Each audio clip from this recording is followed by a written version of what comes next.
The scene starts like this. A stranger pushes through the swinging doors and everyone holds their breath. Far from the movies, life there was raw. Instead of a shootout under the midday sun, there were puddles, fumes of liquor, sticky boards, and worn-out faces trying to erase memories. Those bars worked as harbors in business. A showcase of tough guys was nowhere to be found. Behind the facade, noise, salty skin, makeshift rules, and endless tabs. Want to see it unfiltered? Push the doors again. Number 1. The building itself. To picture an authentic saloon, start by forgetting the polished image from the movies. In mining camps and railroad stops, it was almost always the first business to pop up. It came together improvised. A stretched-out tent, a mud shack, a hut thrown together from scraps. With time and a little money, the canvas gave way to wooden planks. That's when the false front appeared.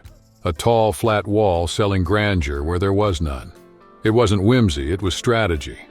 The promise of permanence drew customers and kept the place alive. Few towns ever saw saloons as polished as those in Deadwood or Tombstone. The rule was sensory overload. Anyone pushing through the door felt the heavy air. Stale beer, harsh whiskey, days-old sweat, and tobacco smoke formed a thick cloud. With every swing of the door came dust from the dirt road and a hint of manure. Music was a rare luxury. Most of the time, the background was just the murmur of voices, cut off now and then by rough coughing. Your eyes confirmed the rest. The wooden floor was covered in sawdust to catch spills and spit, and it stayed damp and stained. The counter stuck to your hands from overuse and sugar. Light came from kerosene lamps fighting the gloom and tinting everything with smoke. Even the swinging doors, celebrated as an invitation for dramatic entrances, had a plain purpose: to refresh the air, pushing out some of the smoke, smell, and dust. In the end, the saloon didn't stand for luxury or romance. It served another mission: to build, with whatever was at hand, the feeling of stability in an unstable land. It seemed to tell newcomers, "Stay, at least for tonight. Tomorrow we'll see if the town is still standing." Number 2. A fertile ground for disease. In the Old West Saloon, danger almost never showed up with a bang. It slipped in through routine. Taking a bath was a full operation. Hauling buckets from the well, lighting the stove, waiting for the water to boil, and dragging the tub to the middle of the room. In many homes, there was only one, used in turns. The father first, then mother and kids. By the time it reached the youngest, what was left was a lukewarm, murky soup. The mouth followed a similar path. With no toothbrush at hand, a blade was shoved between the teeth to scrape out leftovers. If it got infected, relief came in the barber's chair or at the blacksmith's forge, with pliers and a swig of whiskey to dull the pain. The towns only made things worse. With no sewage system, trash fell into the street and came back with rain and wind, turning into mud and dust. Part of that mix crossed the saloon's door, stuck to boots, coats, and wagon wheels. Inside, packed rooms, hot and airless, gave shelter to lice, flies, and cockroaches.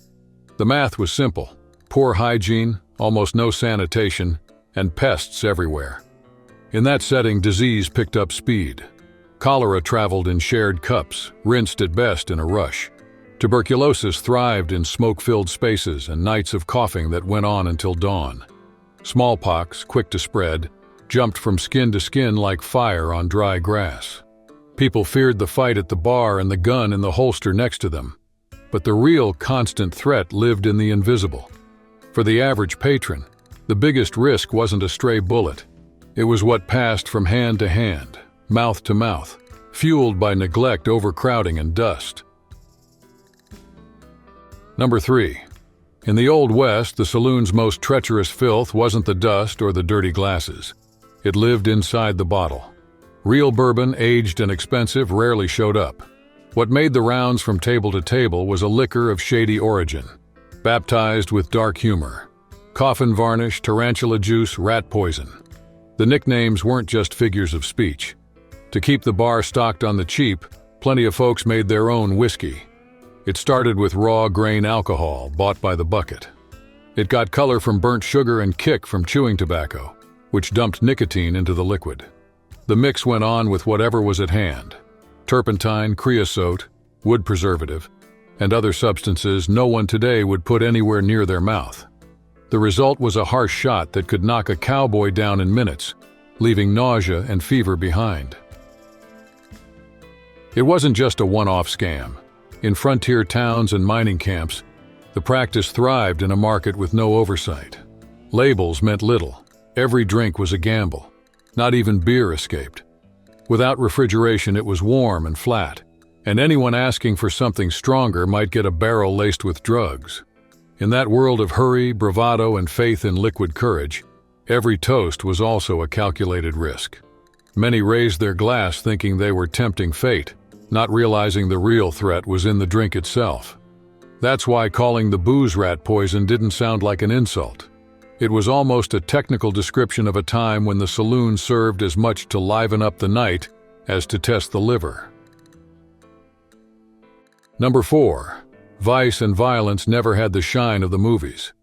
The saloon earned a reputation as a den, and there were reasons for it, but daily life ran at a different pace. The flying chairs and shattering glass came from the big screen.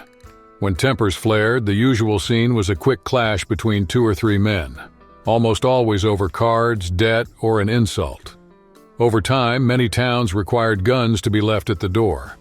The rule didn't end the danger, it just changed the outcome. Fists spoke more often than triggers. Inside, gambling set the rhythm.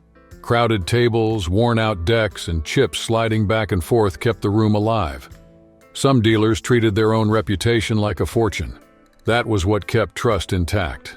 And then there were the drifters of deceit, skilled at stripping rookies clean with marked cards and quiet tricks. Between hands, music, laughter, and chatter held the crowd in place. The role of women needs to be clear. Saloon girls were professionals of sociability. They sang, danced, toasted, and listened to endless stories to keep the wheel turning. For many, it was a rare path to independence on the frontier. Prostitution ran on a separate track with its own codes, little protection, and higher risk, a discreet business away from the main stage. Behind the swinging doors, there was no epic, just routine. There was calculation, negotiation, and hard choices from those looking for distraction in a land where death lurked only steps away. That was the West as it was lived, not glamorous but pragmatic. And the saloon, far from being a myth, worked like a business that learned each night how to open its doors again the next day. Number 5. Not everyone crossed those saloon doors. The movie fantasy of brawls and dust hides the fact that the place was a social machine run by invisible rules. They dictated who could come in and how to behave. Cowboys, miners, sheriffs, and outlaws bumped into each other at the bar. Sometimes roles flipped so fast that a man could be the law one day and the problem the next. Even so, the boundaries stayed clear. Women considered respectable stayed outside. Native peoples and Chinese immigrants were almost always turned away. Black men, present in the West, ran into the barrier of white ownership and so created their own establishments. An unexpected ban hit soldiers. The uniform rubbed people the wrong way, and owners wanted to avoid trouble with government authority. For those who made it past the first filter, another one came next: conduct. Discretion was the top rule. No one asked where somebody came from or why they showed up. Staring was an invitation to disaster. There was also the ritual of the round. Whoever offered a drink expected it to be accepted. Refusing came off as an insult and could spark a fight. Routine rarely had the shine Hollywood sold. The smell of sweat and tobacco replaced perfume. Many establishments served drinks of shady origin, sometimes laced with poison. Hygiene was poor. Disease ran rampant. That's why the selected clientele enforced strict codes, trying to keep both the night and the till going. Looking at the real saloon helps us read the West without legend. It wasn't a stage for flat heroes, but a stopover where ordinary people with tangled stories looked for rest, news, quick cash, or forgetfulness. What holds up that image isn't glamour, but the mix of exclusions and rituals that kept social life in order. In them, you see a society trying to impose order through custom. while frontier life exacted a heavy price from everyone. And for you, what stands out in this scene? The doctored whiskey, the disease, or the inflexible etiquette that mattered more than a revolver? Share in the comments. Thanks for following along.